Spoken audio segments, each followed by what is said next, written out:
2.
Hey, check 112. Check 112. 12, is this microphone working? Yes, I'm sure it is. Hello, everybody. Welcome to the O.I.er Life Show. My name is Tony Jacobsen, and I am so happy to be here with you today. It's a special day. I don't even need to wear my headphones because you know what? I can't hear my voice anyway. So I'm hoping that the volume is good. If you are watching, let me know and make sure that it's good. I will definitely, let's see if I can check on here really quickly and see if it's good. I have to refresh, and then, where is my, oh, here it is. Here we go. Yes, the volume is good. Okay. Welcome.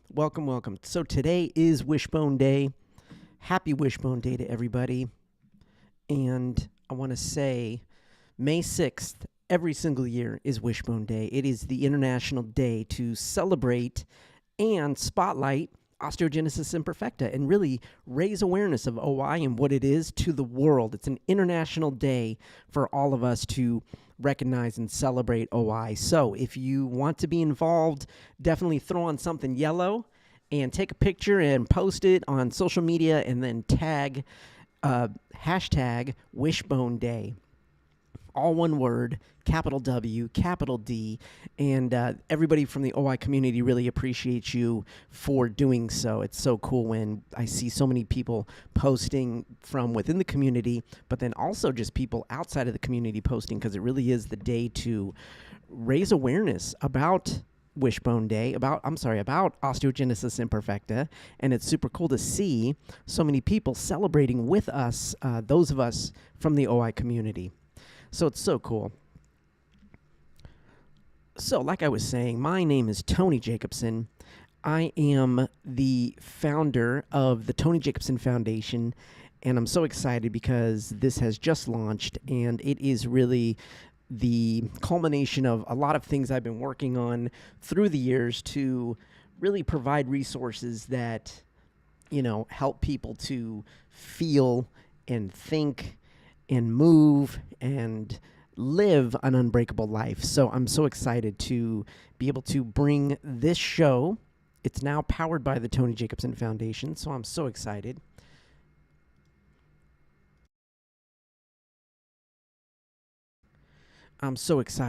This is now powered by the Tony Jacobsen Foundation. And let me see if I can just show you a little bit of this. So this is the website now. If you go to TonyJacobsen.com, this is what you will see.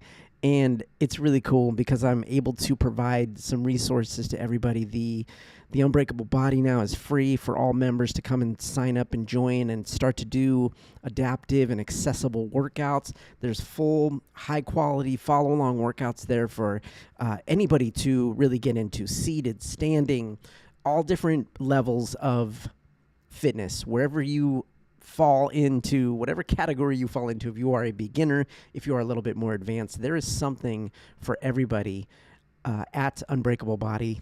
And then, of course, the Unbreakable Mix Show is every Tuesday. That's my weekly show where I get to mix music and do motivational talks. So that's every Tuesday. And then the O.I. Life channel is here. And then also through O.I. Life, I'm doing live events. So I did an event a couple months ago.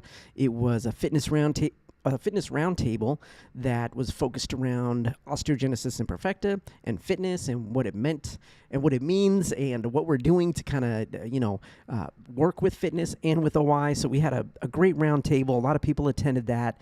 And there's going to be a lot more events coming up through the OI Life channel. So through the OI Life events. So definitely go to TonyJacobsen.com and check it out. There's an opportunity to, get support. You can also give. It's really, donation-based, so you can help us redefine what's possible there. You can give directly. You can also shop for different items. And there's a lot of different things on the page, so you can go check out blog and news about things that's happening.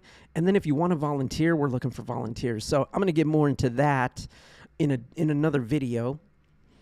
But today I wanted to talk about OI specifically and OI Awareness Week. And it is OI Awareness Week this week. It started last Saturday. And for 7 days, man, we just go at it. We just go at it with celebrating OI and sharing what OI is to the world. So more people can learn about what it is and get involved with the community.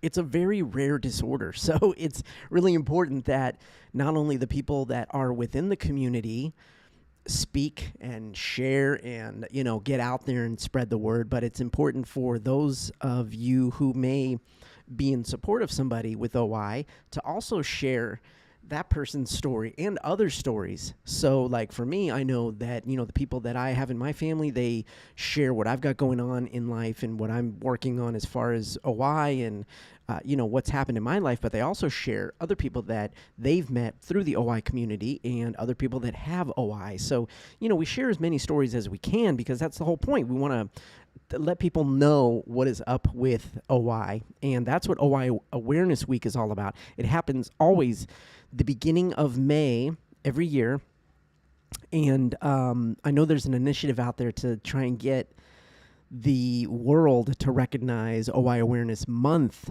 and that's going to be an exciting thing. I really hope that does come to fruition soon. We're working on that. I believe there's a petition. So I'm going to do I'm going to do a separate video about that so that we can all get on board. And you know what? I'll put it in the description. I'll find that link and I'll put it in the description of this video so you can get to that and sign it up. HP Lexicon, what's going on? Thank you so much for joining. I appreciate you. Tell me your name, just because I know HP Lexicon is not your name. So I know who you are. But thank you so much for tuning in and checking out today's show. So today I want to talk about it. I want to talk about what OI is and, share some facts. And these are all facts that I've been sharing throughout the month with everybody on my social media. And then I also put together a blog post with the graphics that I'm going to share and the graphics that I share across social media. I put together a blog post and I posted it on my website so that anybody can grab these and share them. You don't necessarily have to be following me or linked up with me. You can go to the blog post, download all the graphics, and then you can share them yourself. So it's it's really cool. And I want to show you what is up with that. Okay, so let me start with this and this. All right. I'm checking on, just getting notifications on my watch. All right, so we're going to go and we're going to get into this first one. So let's do it.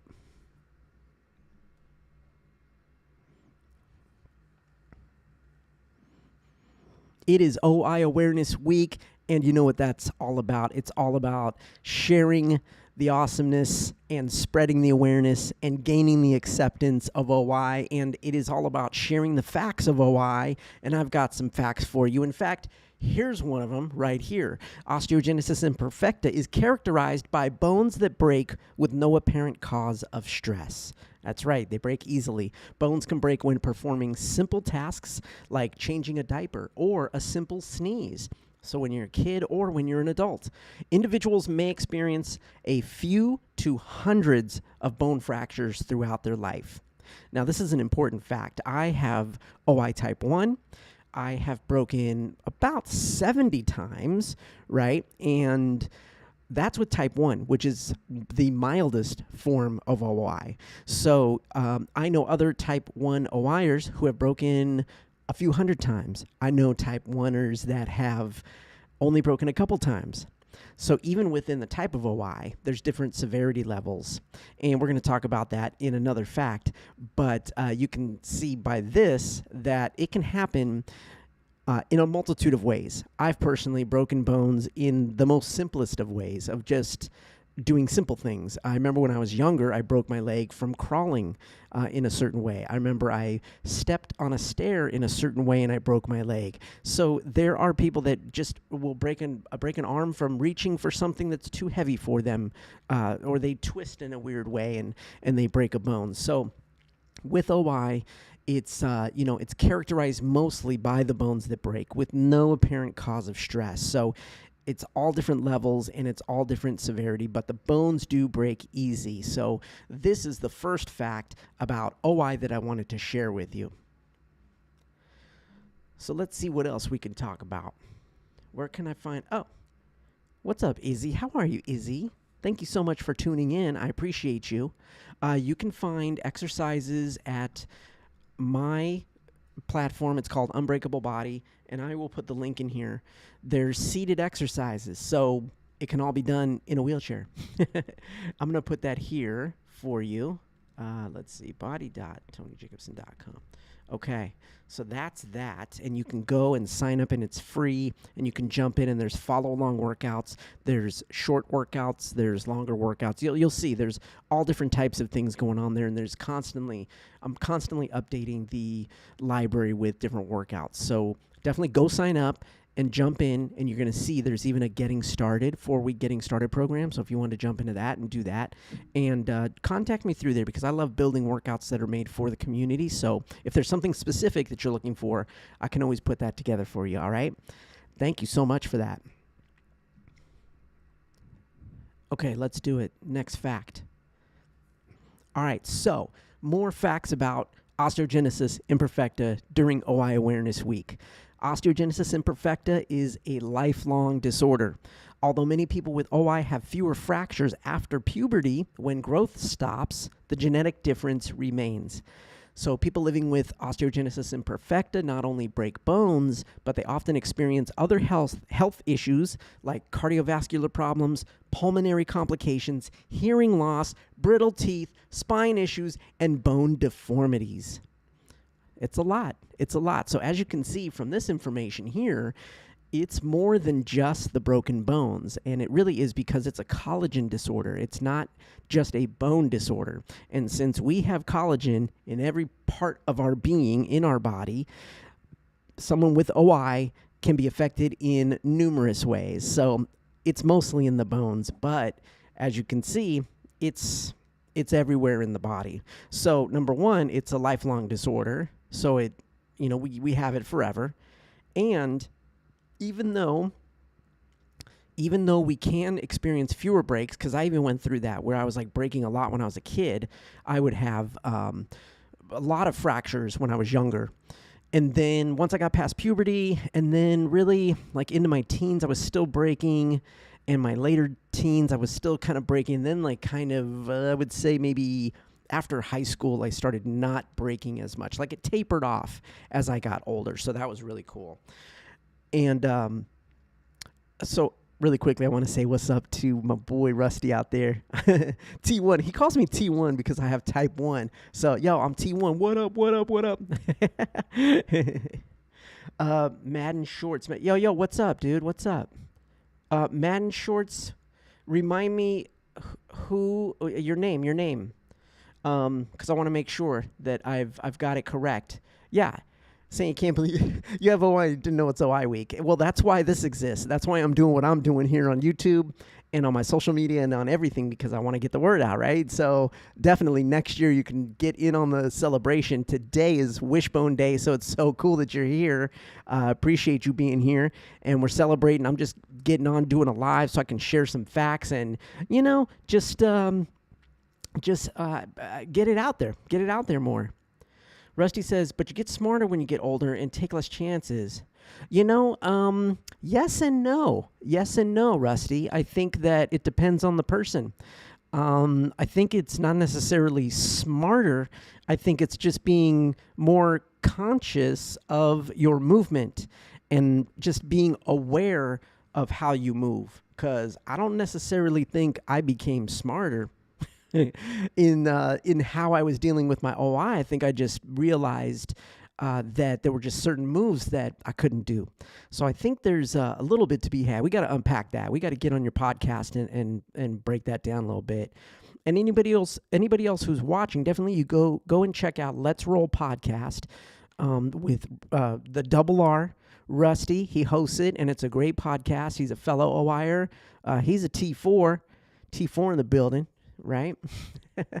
So definitely go check out his podcast. And I know I'm going to be a guest on that soon. So let's make that happen, Rusty, all right? Okay. So let me get into some more facts for those who may be watching who are here to learn about OI.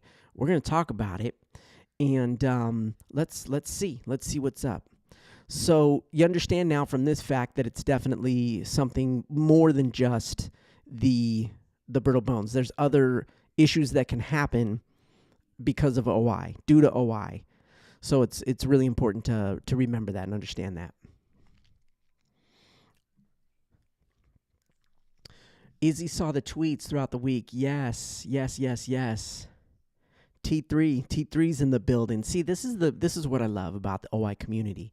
There are so many of us. Number one, there's more of us than we know, even though it's a rare disorder, and we're going to talk about that next.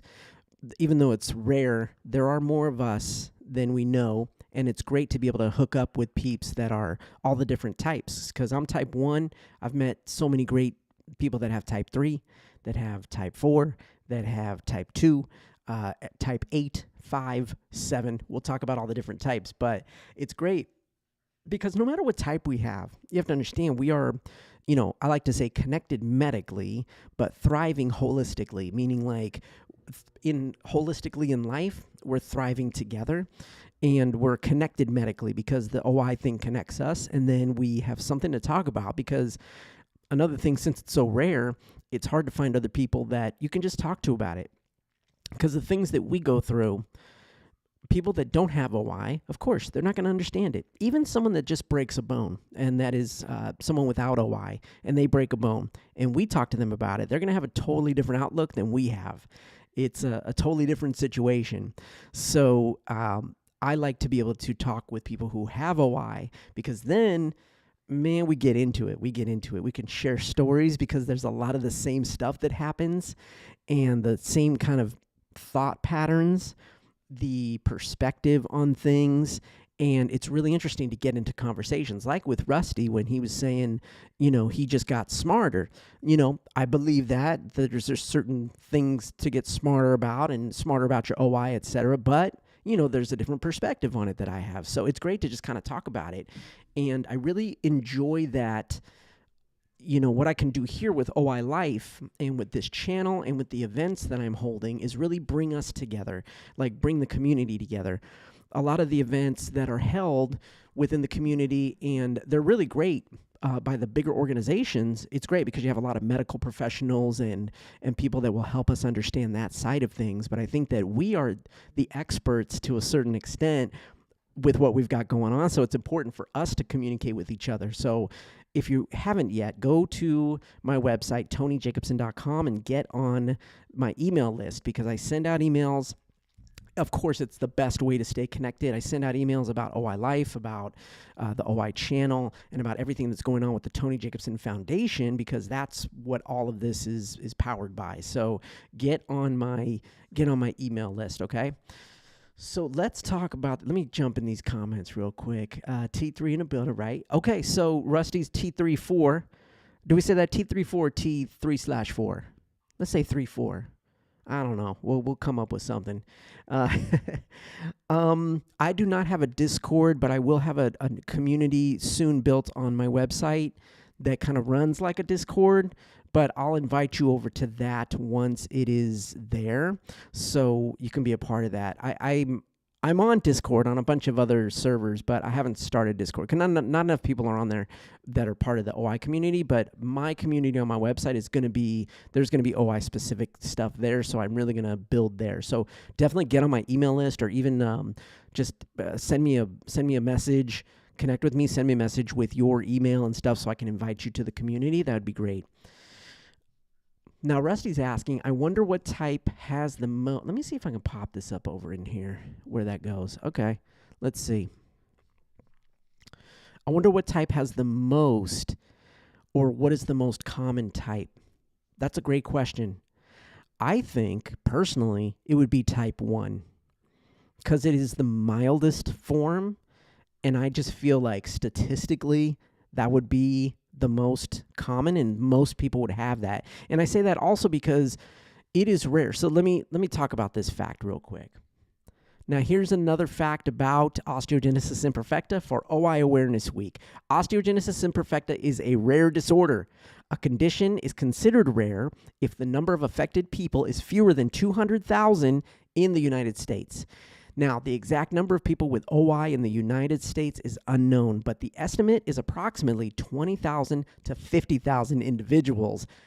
That is a big span of people, and I'm sure it's even more. Now, the reason that it's such a big disparity between those numbers and it's so rare is because sometimes people don't even know that they have it. Some people won't even get tested, so they don't even know they have OI. Maybe they break bones easily, but they've never heard of OI, and they just think they're clumsy. So maybe even when they go to their doctor doesn't know what OI is and doesn't even think to test them for it, right? So that could be a thing that makes the numbers a lot lower. And that's why I think that type 1, the most mildest form, would be the most common, because there's so many people out there that maybe break once, twice, 3 times, right, when they're a kid, and maybe they just blame it on being clumsy, and they just go through the system. They don't meet any doctors that think about OI or know about it, so they don't get tested, and then they never find out. And then they never find out that they have OI. So I think that's why, personally, I think that it could be type 1. What do you think?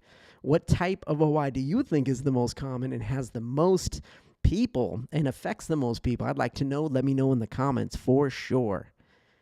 Let's see. Madden Shorts, what's up? Let's see. Which type is the most brittle? You know, it's a good question. You know, currently the most severe type is 3, right? Kind of on the scale. And those folks mostly have, into the hundreds of breaks. But I've also met people with type 1 that have hundreds of breaks. So I don't necessarily know if there's a specific fragility scale based on the type. I think it depends on the severity. So no matter what type you have, how severe is the OI, and how are you as far as your movement, your strength, your stability, balance, all the stuff that I like to focus on and concentrate on. Like Rusty likes to say, are you smart enough to not do crazy things that are going to get you broken?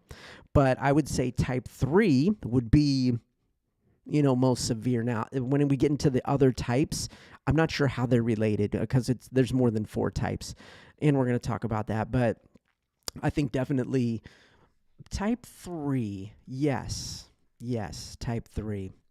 I think we can go with that for now. But what do you think? If you're watching right now, what do you think is the most fragile type of OI, right? Let's see. Rusty said, you just want to take our spotlight away. No, man, I never take the spotlight away from any fellow O.I.er. We are all in this together, man. We are We are learning to be unbreakable together no matter what. Let's see. Yes, we're going to talk about that. All right, so Madden Shorts has got a good question here. Bones stronger, for instance, what are good foods? Okay, so there's a lot to unpack with that. It's not just a simple, of course, it's not just drink more milk. That's the huge fallacy, right? That's the big thing that people say, just drink more milk, when they don't know about OI. And it's funny because even some doctors will even say that stuff. It's crazy. Now, look, calcium is important. Calcium is important. Vitamin D is important. Vitamin K2 is important. Vitamin D, did I say vitamin D? Yeah. There's, a combination of vitamins that are and minerals that are important for bone strength. Now, even though we have a weird way that our bones are formed in the collagen and DNA levels, I always suggest, based on what I know as a trainer and what I've been through, to try any and all of these supplements that you can, because you never know how your body is going to be affected by it.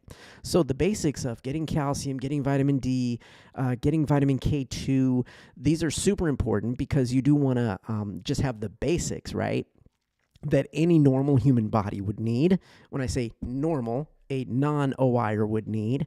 But then on top of that, you got to experiment and you got to try, because again, every O.I.er is going to be different, and every body that has OI in it is going to be different. So I may process protein differently than you process protein. So the amount of protein I take may not be the same that you take, or even the type of protein that I take, or the type of calcium, or the type of vitamin D.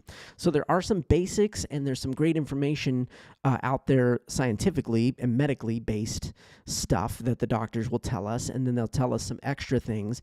But again, it really is experimenting with your own body, and just being and getting and staying healthy no matter what. Like staying away from smoking, don't drink soda, stay away from alcohol. Like these things that will just diminish a normal, again, non-O.I.er body, can wreak havoc on bones and other collagen things in your body. So you want to stay away from them. It's hard. Look, when I was younger, I went in, it was, I did all the stuff. But, and luckily for me, I was able to flip the switch later in life when I reached 40, and I was able to really change my entire life and get healthier than I had ever been in my 40s, and it's been great ever since, and I'm 50 now. So what's really important is maintaining movement and exercise, proper exercise, making sure you're exercising for what you are capable of doing, learning what your limits are, pushing past those limits, and doing it in the right way. If you want to learn about like exercise and stuff, come and be a part of the Unbreakable Body platform. That is my online fitness platform. It's free to sign up and be a member, so come and check it out, TonyJacobsen.com. Come to my website. You'll see the link in the chat also. I think I put it in there for Izzy earlier. Just come and join and check it out. And there's workouts in there. I train, so I do all the workouts, and they're full, high-quality, follow-along workouts, and it's fun. It's fun. I'm constantly building it. We just launched it last year and just made it free, with the launch of the foundation, so it's really cool. Come and be a part of that. But that's kind of what you want to focus on. Focus on eating great foods, staying away from all the junk, just like any, non-OI person. And then exercising, really finding what works best for you when it comes to exercise. And then really experimenting with supplements, because I've been, experimenting myself. And as a trainer, I can tell you that, there's certain supplements that you can take to help to increase certain things. I take fish oil, I take a joint supplement, and these things work great for me. And it's good to try. It's good to try some stuff. So definitely, I hope that answers your question. That was pretty long-winded, but there's a lot to unpack there. There's a ton of videos here on the channel, too, that I talk about exercise and OI, and you could check out a lot of stuff here, too. So anyway, let's see. Let's jump back in the comments here real quick. Yes. Oh, and definitely with the exercise, I want to tell you that you have to do strength training. You have to do resistance training. And because resistance training really creates more bone strength. So if people tell you not to lift weights, not to do resistance bands and stuff like that, don't not do it. You have to give it a shot. You got to try it because resistance and adding resistance to your bones actually stimulates bone growth. So again, even though our bone growth is a little different, everybody's going to react differently, and you got to at least try. And then, of course, the muscle gets bigger. Let's see that bicep.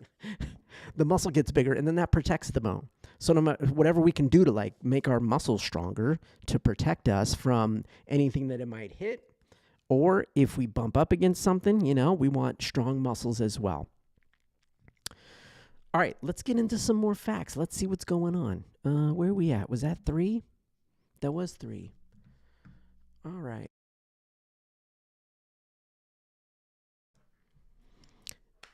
Okay, here is another fact about OI for OI Awareness Week. Osteogenesis imperfecta exhibits a wide variation in appearance and severity. Every individual is unique. People with the same type of OI may have different fracture numbers, bone deformities, and mobility. This is so true. This is so true. All of us are so different. I have type 1. I know other type 1 O.I.ers that look nothing like me. I know type 1 O.I.ers that look exactly like me as far as like our body structure, right? Kind of barreled chest, long arms. I got super, super long arms. I should have been like 6 foot tall. I'm only 5'2", 5'2" on a good day. Short legs, because I've broken mostly my legs. So the bone structure and the way that we look can be the same, but it can be very different. I've met type 1 O.I.ers that are 6 feet tall. They don't look like anything's going on, right? Type 1 is, really an invisible disability sometimes because you can't tell. You can't tell. There's type 3 O.I.ers that look exactly the same. There's type 3 O.I.ers that don't look anything like each other. So it really depends. Just everybody is so unique. Everybody is so unique.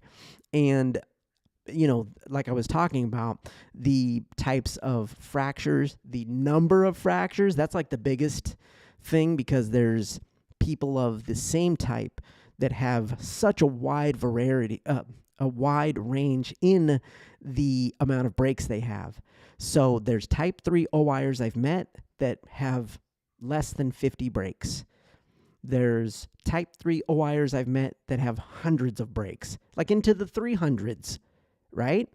So it just varies. It varies, and that's a really cool thing about OI is that even though maybe you can tell, right? You look at someone, now that I've been in the community for a while, I look around and I might see someone, I go, they look like they might have OI. Now, I don't know because sometimes, maybe it looks like another rare disorder, but with OI, you can kind of tell. You can kind of say, hey, I see you, especially the blue sclera, the whites in our eyes. Now, mine don't get blue. They used to get blue when I would be nearing a break. That's when that would happen. When something was going to happen, they would get real blue. And then I would break something. It was crazy. That's when I was younger. But they don't get blue anymore. And I know O.I.ers that's blue all the time. So that's one of the things that kind of sticks out when you see someone with OI that kind of connects everybody. You say, oh, blue sclera, I see you. I know you got OI that way. So this is a great fact because it really does depend on the person, and it is just such a wide range of people that are in the OI community, even though, you can look at a group of O.I.ers and be like, yeah, that's my OI fam. Everybody is different in that group, and it's just so cool to be able to see that and really understand that about OI. Let's see. Let me jump in the comments here. Are there any events I can go to that deal with people who have OI? Yeah, there are a lot of events that happen. I'm not going to say a lot. There's few that happen. Some of the bigger organizations definitely hold events. The past couple of years have been crazy. There haven't been live events, but there is always a yearly OI conference that the OIF holds. That's the Osteogenesis Imperfecta Foundation. They hold a yearly event, the OI conference, And they've been doing that virtually the past couple of years, but they're going to bring it back to in person, I believe, next year. And what they're starting to do also is hold some regional events. So I'm not sure where you're at, Madden Shorts, but where are you at in the country so I can kind of help you with that. But definitely come and be a part of the O.I. Life events. Now, the events that I throw, you can come and hang out with folks that have O.I. Like the fitness roundtable I did a few weeks ago was cool. There was a bunch of us, and we just jumped in a Zoom room. It was virtual. People from around the world. We had people from India there. We had people from the Netherlands there. People from West Coast. I'm in the Midwest. I'm in Detroit. But we had people from West Coast, from out here in the Midwest, East Coast. It was great. We had people from all over the world and, again, all types of O.I. And we were talking about fitness. So that was a great event. So, again, get on my email list so that you can get informed of when the events are going to happen. And I plan to do some in-person events as well. So we're going to work that out going on later this year or next year for sure. We're going to do an O.I. Life in-person event that we'll see where it takes us, but we're going to do something really cool and fun. You're in Florida. Yeah, so you're East Coast. So definitely, I don't know where in Florida, but coming up in, I want to say July or August, the OIF is actually doing a regional conference in Miami. So if you're close to Miami, you can go to the regional conference. It's going to be in person, and you can meet fellow O.I.ers there. I'm actually going to see if I can get down there. That would be cool. Take a little road trip and come meet some folks down in Miami, some of my fellow O.I.ers. What's up, Pink? I'm going to butcher that. Pinkja 21 in Jersey. What's up? Everyone, throw your like real names in the chat for me, because then I can like call you by your real names. Jersey in the house, East Coast, Houston, Texas in the building. My boy Rusty, man, appreciate Houston. I can't wait to come to Houston. I have not been to Houston yet, and I really look forward to coming down to Texas and Jersey. I don't think I've been to Jersey. I've been to New York, but not Jersey. So I look forward to that. And Florida. I only went to Florida a long time ago for a work trip. It was only 2 days in Miami. It was a blur, and I can't wait to go back and spend some time down there. So yeah, definitely for events, you can check some of the bigger organizations, the OIF, definitely O.I. Life. That's my organization. And some of the other organizations around the world, they'll do virtual events. So there's one called Care for Bones. They just did an event today for Wishbone Day that was like an open stage event. I actually DJ'd. I did a dance party, and I DJ'd an hour-long set for everybody that was in this Zoom room. It was so cool. There was like, 30-some people in there. We were just jamming like for an hour. It was super cool. So they hold an event on Wishbone Day, and they do some other virtual events, which is really cool. So I think, doing the virtual events is important, and getting together like, one-on-one, like fellow O.I.ers together is important. So look for more events from O.I. Life specifically, because we're going to do it. Let's take a look here in the comments. O.I. Life's every 2 years. Well, they changed that. They changed that recently. So basically, they're going to do it every year now, because now they can do it virtually. The conference, the national conference, I believe they're doing that every year now, and they're going to roll out more regional conferences to, bring people together in person. So they actually just changed the protocol on that recently. And so we're going to see how that rolls out, because it really is important to do the regional conferences. I was at the regional conference in California in Los Angeles last maybe 3 years ago, and I got to speak on a panel there, and it was super cool, and it was so great to meet everybody. So the regional conferences are important. It's great because so many people show up, and man, it's a lot of fun. It's just fun to get around. Well, I like to bring the fun. So like when I come into the place, I like to bring the fun. So I'm looking with the O.I. Life events, we make it fun. We got music, and it's more open and just kind of free form, and it's not so, what's the word I'm looking for? Like sterile, I guess. Some of the conferences are very medical based, so there's a lot of doctors and information out there. They're sharing a lot of information that is medical. So, I like to bring the fun. So any event that you come to that's the OI Life event, you're going to have fun. We're going to have music. We're going to have jokes. We're going to have laughs. And we're going to get down to business, and we're going to talk some business about stuff. So that's how I kind of like to roll with my events.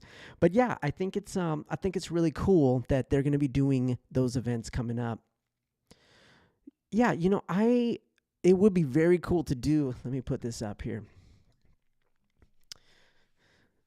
I agree. I think that a national conference in Houston would be cool because then that'll give me a reason to come there. Right? Wouldn't that be cool? Yeah, that would be totally fun. Is it kid friendly? Now I know, are you specifically referring to the national conference? The events are built around, there are portions of the events, the bigger events, that are meant for the kids. So there's certain get-togethers and gatherings and sessions at the bigger events that are for the kids, so the kids can come and hang out. Now, at a certain point, depending on how old you're talking here, they're going to sit, you can't put a kid in a session that the doctor's talking about, osteogenesis imperfecta and how it affects our teeth. The kid's not going to understand. They're not going to care about that. Or how OI is formed in the bones. And there's certain medical things that, kids aren't going to care about that stuff. So I would say the bulk of the sessions are for adults who are trying to learn more about OI and trying to connect and learn more maybe for their kids. Because a lot of parents of O.I.ers will show up to the conferences because they want to learn. They want to learn about what is OI. How can I help my child? How can I, be the best parent I can be for my child that has OI? So a lot of it is built around that. My events, they're not built for kids right now. And I don't mean that in a bad way, but I mean, it's just built for adults. There's a lot of resources for the kids right now as far as doing, a lot of resources are being put towards research and things that are helping kids with OI. So kind of one of the points and one of the missions of OI Life is to bring something to the adults and bring something for the adults that is specifically for the adults so that we can get into it, so that we can talk a little different, so that we can be a little bit more open and adult-like in our OI community and get-togethers. So I would say they're not specifically, my events are not built for kids. They're built for, young adults and then adults. So you're 16. Okay, well, yeah. I think as a 16-year-old, you can definitely attend the conferences and get a lot out of it. You can learn a lot about OI that you may not know about right now, and you can meet a lot of people. So you're going to meet people your own age. There's a young adult session, and I think there's a young adult group on Facebook. I don't know if you're involved with Facebook, but I believe there's a young adult Facebook group for O.I.ers. So that's definitely something you should check out, because I totally get it. If you're 16, you want to talk with someone who is also 16 or in that age range, because y'all have stuff in common. So you may talk to me. I'm 50. I was 16 once. But we're going to have a different conversation because you may be wanting to learn something from me because I'm the future you. You know what I'm saying? So it's there's different questions and there's different conversations we're going to have together than maybe you would have with someone that's your own age. But again, with my events, if you were to come to my events, you would be around people that might be older than you. So you'd be able to ask them questions and say, well, what did you do when you became 30? What happened when you turned 40? So you can start to just get some ideas for the future, right? And just keep educating yourself and learning from the community about what we've been going through. So I think it's cool that you're here today. Definitely subscribe to the channel. Definitely get on my email list. Become part of the community because it's important. I want younger kids involved because I want to be able to share what I've learned. Especially when it comes to health and fitness, I definitely want to share what I learned because I learned too late. It was never too late. It's never too late. Let me take that back. I learned later in life, and I wish I would have learned earlier because then I could have prevented a lot of stuff from happening just in health-wise, right? And I could have just lived a healthier life, more of my life, and that would have been cool. I'm very happy with how it's gone, and the last 10 years have been friggin' awesome, so I'm happy, but I love to be able to share my knowledge and experience with younger O.I.ers so that y'all can learn and, make faster changes earlier in life, so you can like just start to be healthier faster and live a long and healthy life. That's what I'm saying. Oh, thank you so much. Thank you so much. I appreciate that. You've been subbed to the channel. No, I really appreciate that. It's totally fine. I mean, this channel is growing. If you can share the channel, the goal is always 1,000 subscribers, right? We're trying to get to 1,000. I think we're like just over 800, which is awesome. We're going to get to 1,000. I know it's going to happen. And then from there, it's just going to blow up because we are going to be the O.I. channel on YouTube. Let's just put it that way. O.I. Life is going to be the O.I. channel, period. Okay. Yo, Rusty, I'm going to take you up on this. I'm coming down. Clear out the guest room. It's going to be me and my wife. We'll bring our own pillows and sheets. No, I'm just kidding. So this is important. Yeah. See, no regrets. No regrets. I don't think I have any regrets also either. I do wish things might have gone differently, but everything happens for a reason. So it all works out the way it's supposed to work out. Maybe if I would have gone through, being healthier earlier, I wouldn't have turned to trying to help others. Because I did it later, it's, built into me that it's like, hey, let's help other people do this too. So maybe that wouldn't have happened if I would have done it earlier. So yeah, no regrets. I agree. All right, let's see. Let me get the next fact up here. So here is another fact about osteogenesis I got to say that again. I want to make sure I say this clearly. Here is another fact about osteogenesis imperfecta for O.I. Awareness Week. Although there is no cure for osteogenesis imperfecta yet, treatment exists to reduce pain and improve quality of life.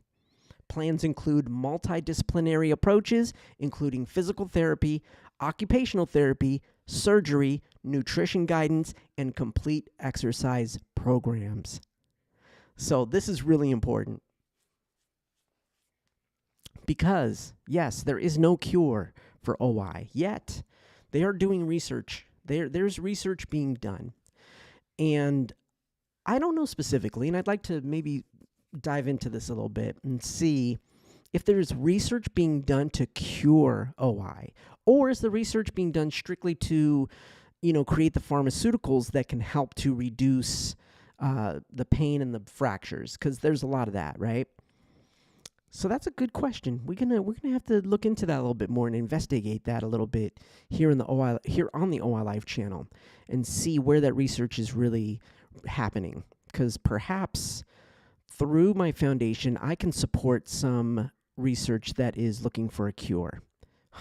This is really big. Y'all are watching me realize something right now, and I'm going to have to put it on the whiteboard back here to reach out to some folks and see what's going on. But it really is about reducing pain, reducing fracture rate, and really just improving the quality of life with O.I. And I totally get that now as I've gone through kind of my physical transformation and got healthier, and then maintaining it really is about these aspects. And it is multidisciplinary. It's not just one of the things. Now, there's some pharmaceuticals that can help with reducing bone fractures, right? I personally don't suggest that stuff, and I shy away from it just because I'm not a pharmaceutical guy. I'm not a medicine dude. Like, I don't take a lot of medicine stuff. But I do believe in physical therapy, occupational therapy, surgeries, of course, because, I have rods in my bones. We have to have surgeries to correct bone deformities and things of that nature, putting rods and pins and plates in. I definitely believe in nutrition guidance and exercise programs. Now, when I say complete exercise programs, I mean like really the stuff that I'm providing, because I'll straight up train you if you have O.I. and we can talk and I can put together a program for you. So it's really important. Exercise has been at the top priority for me to be able to maintain and reduce my fractures to basically zero, to alleviate pain. I used to have pain all the time. I do not have that anymore. And it really has improved the quality of my life because I've been able to do more. I've been able to do more in the past 10 years from 40 to 50 than I did from the beginning of my life to 40. So it's just exponentially been so important. Nutrition and exercise and mindset, thinking differently about this stuff has been really big. So since there is no cure, it really is about, improving quality of life. I understand that there's people who are challenged with more than I am as far as what they go through. They have more fractures, they're more fragile, and life is different for them. But I do truly believe that we can all reach our own personal peak performance, and that means something different for everybody. But we can all reach that so that we can live a good quality of life, be healthy, not have pain, right? Be more mobile, be able to move about our day easier, and bottom line, be happier. I mean, that's really, because all of this stuff can get people into bad, frame of mind, and depression is real, right? So we want to be happy, and we want to find ways to really be happy every single day. So that's part of my mission of what I help people do. So I'm excited to be able to offer that. And this is an important fact about O.I. to understand. So it's not just, if you're watching and you don't know what O.I. is, it's really important to know that it's not just suggesting to drink more milk. It's not just that. It's not just, take more calcium. It's multidisciplinary. It's across the board about, as far as what life has to offer. So there's a bunch of stuff to look at when it comes to having O.I. and improving quality of life. So let's see this real quick. I'm just jumping the comments here. Rods in my legs. Oh, yeah. Yeah, so I have 4. I was going to say 2. I have 4 rods. I have 1 in each femur and 1 in each tibia. So I got 3 rods that are just the straight, and I got 1 that is the telescoping rod that grew with me for a certain time during my early years, and then stopped growing at some point and became detached from the knee and from the ankle, and then is sitting kind of off in the bone a little bit. But yeah, I still have the rods. My last surgery was when I was 24, and I've had those rods ever since. One of them was when I turned 24, and then the others, gosh, those were put in earlier, when I was 9, 10, I think 15, one at 16, and then the one at 24 was the last one I had, and now I've had these forever. So yeah, there's definitely a lot of rods going on. Rusty's got rods. Where are yours? Let's see where Rusty says. He says both legs and 1 in my arm. Yeah. I think that rodding is definitely, a mainstay when it comes to O.I.ers. Okay, yeah, both arms and legs. Now, do you have it in both the top and bottom of your arms? Where in your arms and where in your legs? Because a lot of people, man, we got them all over the place. I've met O.I.ers that have full rods in every long bone, and then they got plates and screws and all sorts of stuff going on. So I think hardware is important. I think hardware is a good thing to have. Yeah.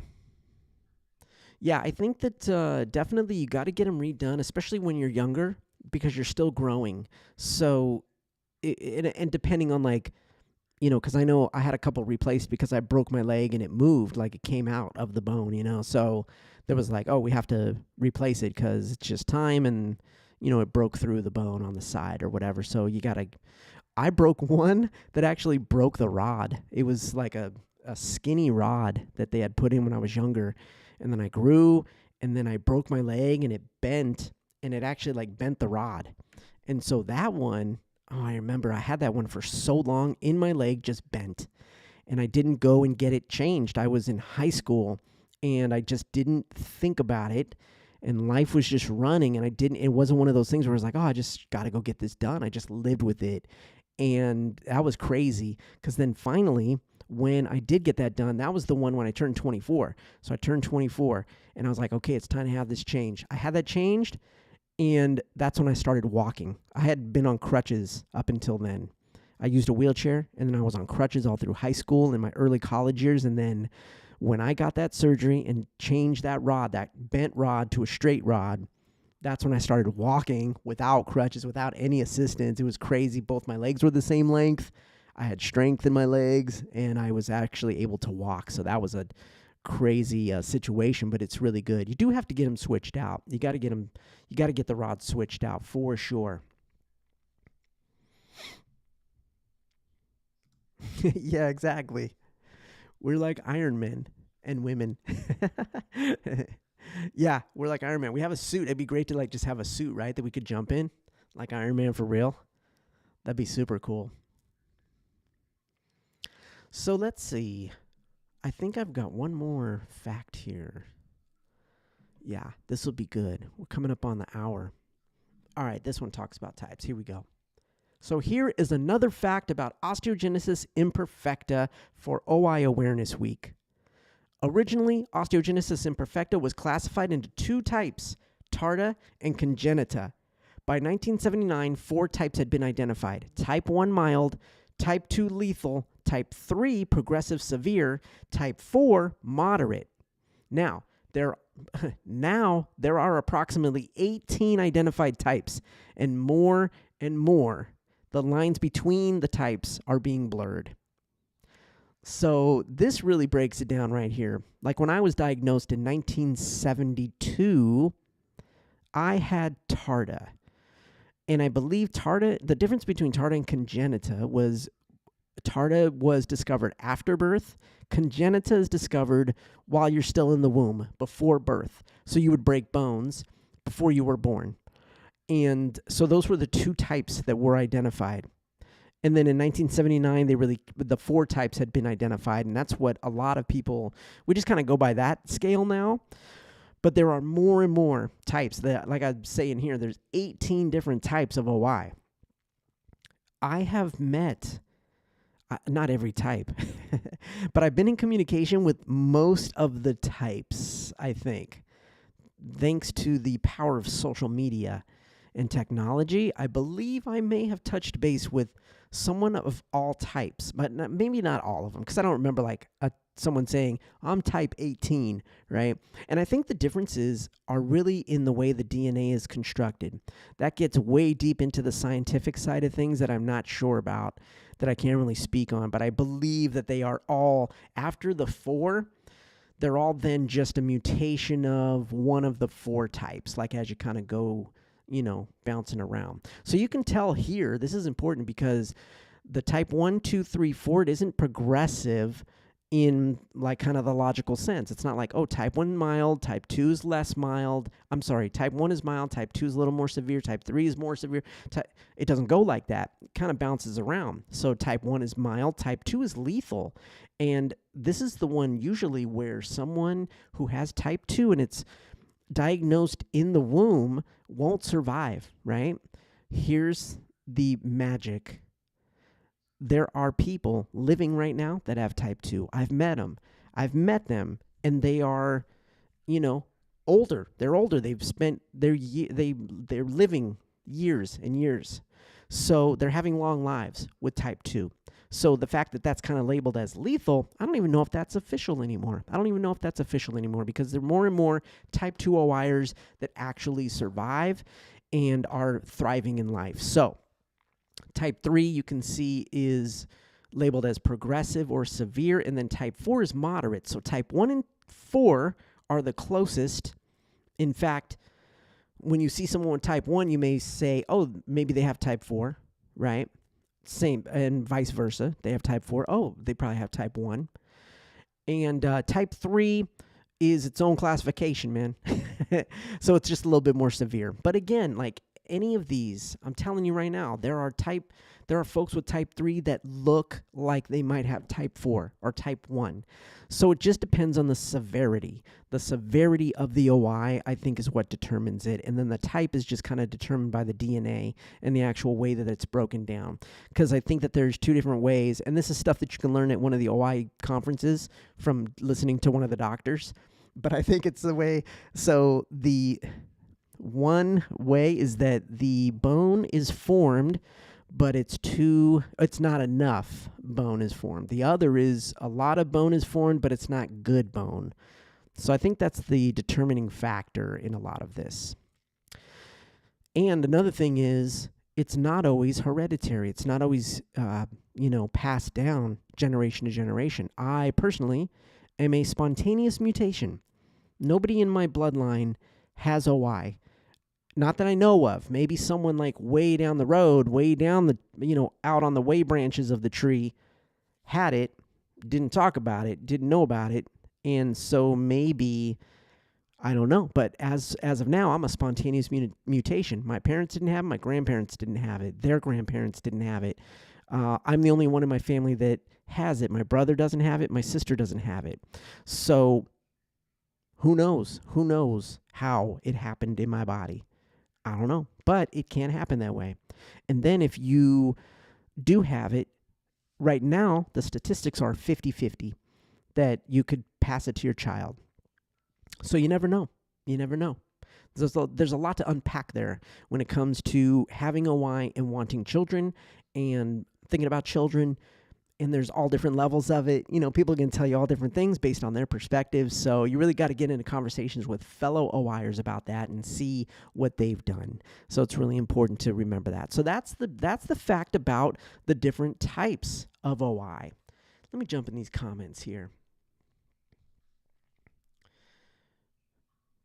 So Rusty's going to stick with only 4 types. He's old school. I think that's what most people do anyway. I think that the 4 types, when you meet the majority of O.I.ers, they're going to throw themselves into one of those types. It's, or a hybrid. I like to call it the hybrid because some people will say, oh, I'm a 3-4. Oh, I'm a 1-4. I'm a 3-4 is the most common hybrid that I've seen. But, yeah, I think that, I'm open to it all. I'm open to meeting people that have like a way out there type, because then I would like to hear if they've experienced anything differently than what I've experienced. Like, that would be cool. Like, someone says, oh, I'm type 14. I'd be like, what does type 14 mean? What have you done? what things have you gone through that might be different than me as a type 1 have gone through a T1, right? Like, it'd be very interesting to really get into some conversations about that. So let's see. Let me put this up real quick. I can walk with crutches, and I believe I am type 3. Yeah, see, so this is what I'm talking about. A lot of people that think of OI or hear about OI, and this is because of what we see in media representation as well. Like, most of the time when people are talking about OI, you will see someone using a chair that has type 3. Like, that's kind of like the picture of what is put out there, right? You won't see like a picture of me, type 1, and I'm like, yeah, let's do it, and I'm doing some crazy exercise or something, right? Because it's just different as far as what is out there. Hence the reason I'm doing all this doing these videos and being out there, kind of sharing my story. But I think that it's important to remember that even though you have a certain type, that doesn't mean that your mobility has to be limited. So, even though you're type 3, hybrid, right? Type 3-4. You still walk with crutches, and that's the thing. Like, there's type 3 O.I.ers that are fully mobile, that can get up on their feet and walk around. There's type 4 O.I.ers that use a chair, that can only use a wheelchair to get around. Again, it goes back to that severity level of it. I know type 1 O.I.ers that walk with canes, that walk with crutches, can't walk without canes or crutches, right? Type 1 O.I.ers like me totally mobile. I know type 1 O.I.ers that do more than I do, that are like running marathons, like on the daily, right? Like doing things that I don't even do as a type 1er, who's very active. I'm very active as far as like a type 1 O.I.er is concerned. I'm considered like a more active O.I.er.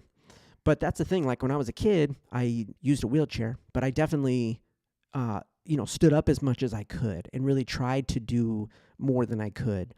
And then when I progressed from the chair to using crutches, there was definitely a spell of time where I was using the chair and then I'd get up and use crutches. And so I would use both. And people do that all the time. I mean, it doesn't matter what we use to get around. As long as we can get around, what do we need to be mobile is what we need to focus on. And, again, that's a whole nother thing to unpack. Accessibility, what devices are we using to be mobile, to live our lives to the fullest, to be happy living our lives to the fullest? What do we need? And let's get that done. What's Rusty saying? Oh, I learned to walk in the 4th grade, but I chose not to continue. Yeah, so this is a point of contention amongst O.I.ers, and I don't think it needs to be. I think that, this is popping down too quick. I think I can I keep it up there like that? Let's see. So I know a couple people that have done this, and who started off walking and then ended up using a chair or using crutches. I'm the opposite, so I went the other way. I started in a chair and I kind of went to walking, but there's people who start walking and then go to a chair or crutches. It doesn't matter. It doesn't matter which way we go, right? What matters, again, is what is going to give you your best mobility to be able to live life to the fullest, to be able to actually do the things that you want to do. In Rusty's case, he said it was safer. He felt safer. In my case, I wouldn't feel safer now saying, well, I'm just going to use a chair. I would feel safer saying, well, I'm going to work out. I'm going to do some exercise. I'm going to, work on my balance and stuff so that I can just be more stable. And believe I'm thinking about that as I'm aging, right? Because I'm 50 now. So in 10 years from now, when I'm 60, I want to be more balanced than I am now. So one of the things I work on is agility and balance, speed, quickness. Like these are concepts around, exercise that I kind of focus on because, yes, I can be strong and I can have huge muscles. But if I'm not balanced, that doesn't necessarily mean I'm not going to break and I'm not going to fall. If I'm balanced, that helps my stability, right, so that I don't fall. Because I believe that you don't have to fall. A lot of people would say, learn how to fall. I'm like, how about we don't fall? That's a better option for me. So that's what I work on personally. So that's what I think about, right? That's my perspective. But other people have different perspectives. I know another O.I.er who's just like Rusty who said, you know what, I'm going to just use a chair because it's easier. It's easier for me to get around and live life with the use of the chair. And that's totally awesome. And it's totally fine. Because whatever is going to give you the ability to get out there, feel good, live your life, get to where you need to be, that's what it's about. It's not about any of the outside perspectives about about how people view us, and that's a lot of the stuff that we need to break. That's a bigger conversation that we need to get into in a different video, but I think, the viewpoint and the perspective of someone that uses a chair or that doesn't use a chair needs to be changed because they're both the same. It doesn't matter. The person is doing whatever they need to do to live life. So it doesn't, there's no difference between the people. You see what I'm saying? It's like someone wearing shoes and not wearing shoes. Who cares? Like they're both walking around. One person chooses to use shoes. One person doesn't use shoes. It's up to them. So same thing, I believe, when it comes to using devices that help you get around. Canes, crutches, wheelchair, whatever. That's just a different way to get around. So, yeah, that's really important. That's a big conversation. I think it's important to continue that conversation in the OI community because there's a lot of people that would contend that and would say, well, you should really try and walk then. Man, it doesn't matter. I'm not going to say you have to walk. My thing was that was a goal that I wanted to do, but you don't have to do that if that's not what you want to do. So I think people need to understand that and understand the difference between that. So if you never walked before, you would rather not be able to do it if you had the chance. Yeah, see, that's exactly what I'm talking about. I think you're asking Rusty about that, right? So if you never walked before, you would rather not be able to if you had the chance.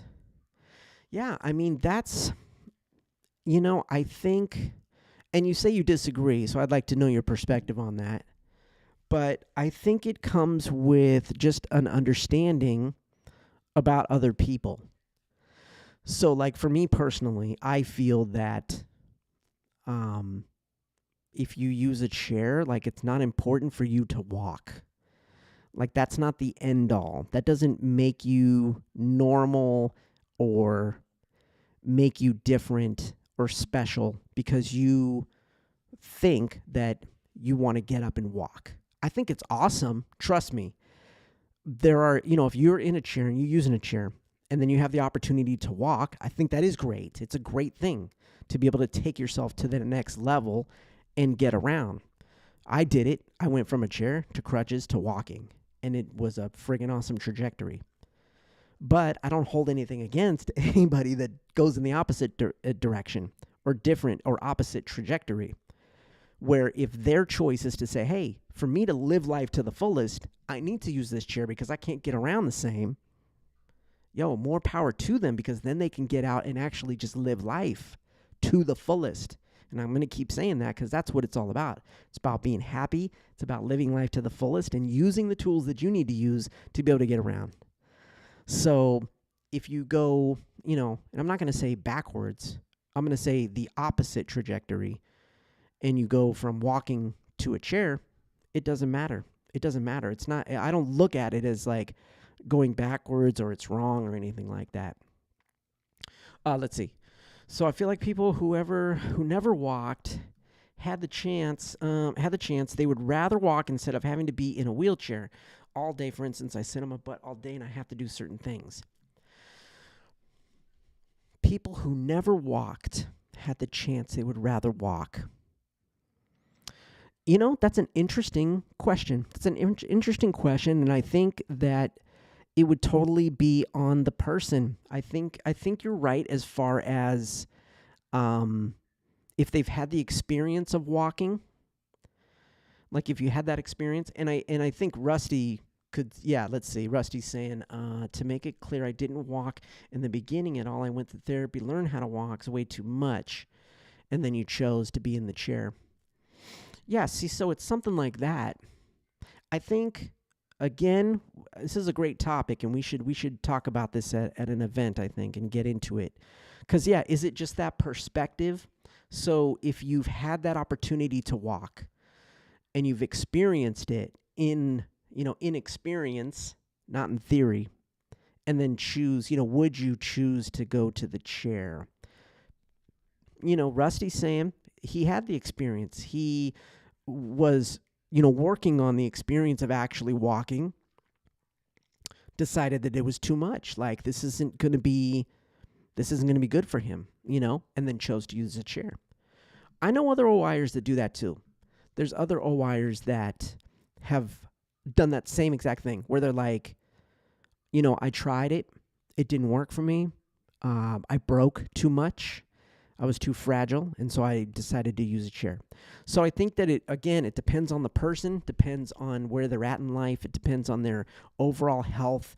There's a lot of factors that go into that, I think. I think there's a lot of factors that go into that. I personally would choose to walk just because I did. That's my mentality, that's my perspective. But I think that whatever floats your boat, whatever makes you happiest, whatever makes you get out there and actually live life is most important. And no judgments on others. That's a big part of the OI community that we need to work on, is the judgment of others just within our own community. I like to call it comparative suffering, where my version of comparative suffering is like, we don't compare our suffering to each other. We can't do that because that just stops and halts all progress that we want to make. So if I'm type 1 and someone's like, and I say, oh, I've broken 70 times, and someone comes at me and they're like, oh, well, I've broken 100 times. Like, look, I don't care about that. Like, that's a big thing for you, but we can't have comparative suffering because there's things I've been through with OI that you haven't, and vice versa. Bottom line is we have OI. We know what it's like to break bones multiple times, and that's what we should be talking about. How do we improve, and how do we help each other out? So we can't really compare.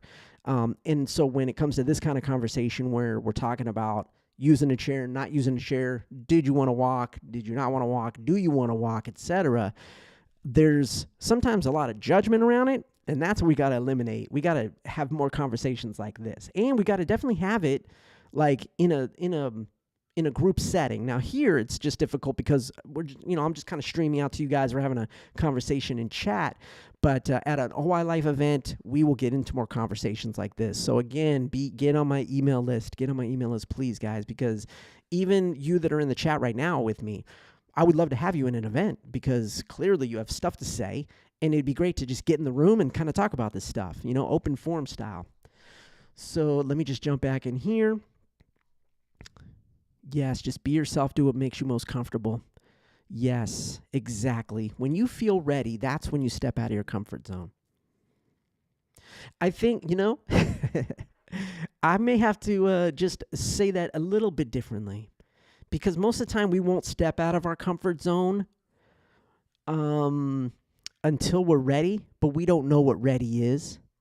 So, like for me, even when it was time to work out and exercise, there was this span of time where I was trying to get ready to work out, and there was nothing to get ready for. I literally just had to start doing it.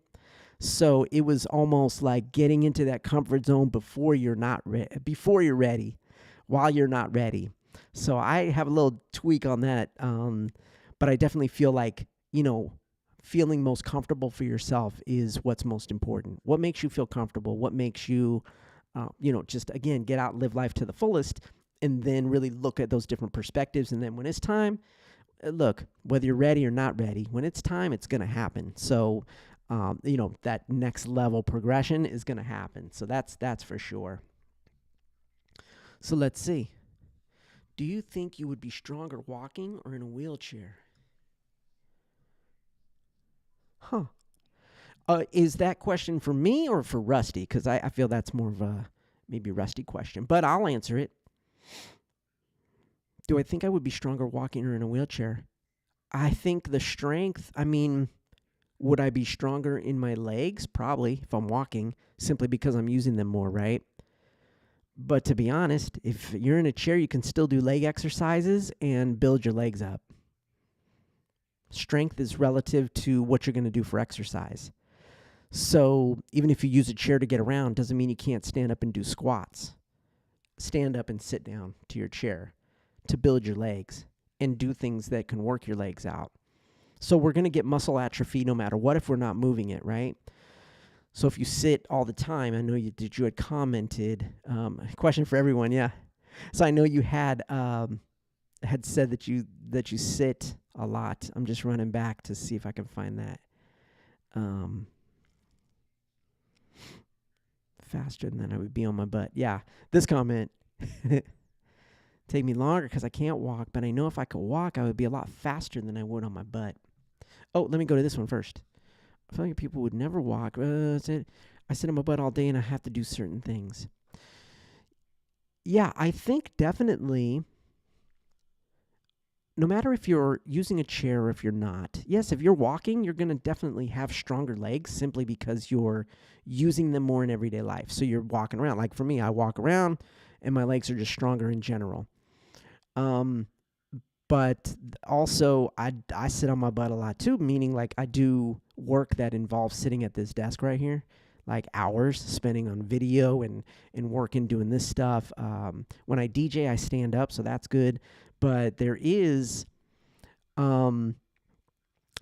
lot of people that sit that can still do leg exercises. So, like I have a seated workout on my platform where it's seated legs because we still got to work out the legs even if you're sitting down so you can be stronger, right?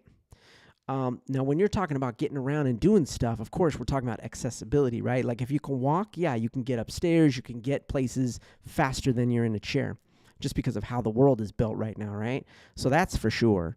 But I don't think it necessarily has to do with walking specifically. I think that we can all be strong. Again, you can reach your personal peak performance, the PPP, baby.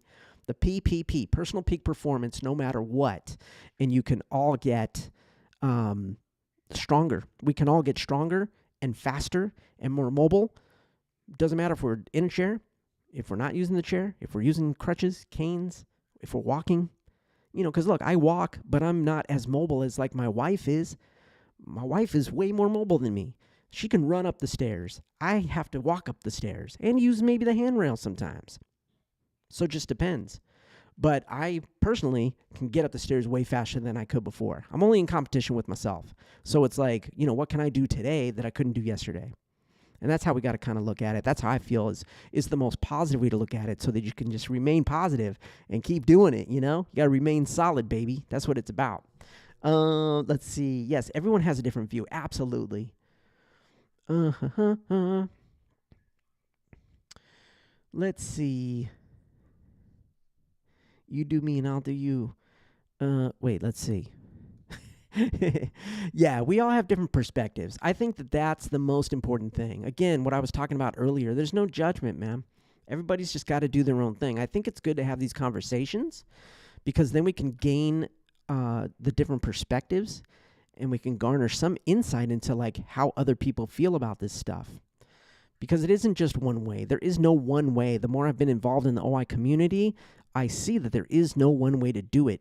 When I talk about exercise, when I first came into training and helping people with OI, it was like, well, this is what you have to do. You got to just boom, boom, boom. Like I had this idea based on what I had gone through. But then I realized, wait, we're all different. We all have different requirements. And so when I trained to be a certified personal trainer, that totally blew my mind because then I was like, oh yeah, I got to train. Everyone trains differently. Doesn't matter who you are in life. So it was so good to just open my perspective up and open my mind up to listening to other O.I.ers and hearing what they're going through, because then I can help more. And so that's what's important. No matter what type of O.I. we have, we got to listen to others that have O.I. and really see. And, we can share our opinions, but we have to understand that our opinion is our opinion and there's other thoughts out there. And that's what's really cool and important, because the more that we do that, the more we can actually get out into the world and let the world know what's up with OI, like we do today on Wishbone Day during OI Awareness Week. That's what's important. We got to get the word out to the masses because they need to know what's going on with OI so that they can, be a part of it. We can get more resources for the people that need OI, that have OI, that need resources. That's what I'm working on with the Tony Jacobsen Foundation. That's what the OIF works on. That's what some of these bigger organizations work on. It's like, let's get the resources that people need. So, yeah, it's really cool. It's real, real cool. Let's see. Okay, I don't know. Yes, email me. Are you talking to me or Rusty? You're probably talking to everyone. But email me, like, if you have questions, and let's talk about it for sure. I'm not supposed to about you just. Oh, yeah. No, definitely. No, I think it's good. That's the whole point, is it's not specifically about people.